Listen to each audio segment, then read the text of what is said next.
Le budget du comité n'est pas un budget fétiche. Le porte-parole du gouvernement, quand il a pris la parole, il a livré le contenu du budget et tout le monde sait désormais à quoi le budget va servir. Et donc, il n'est pas possible d'avoir un budget comme celui-là et de ne pas faire la mission.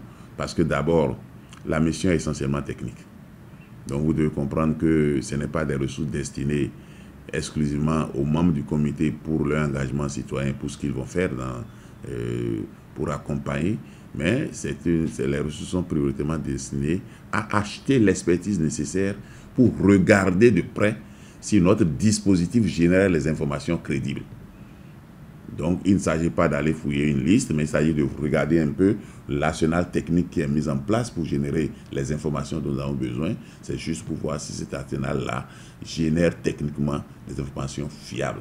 Et il n'y a que des expertises qui vont le faire. Et ces expertises-là ne sont pas à l'intérieur du comité.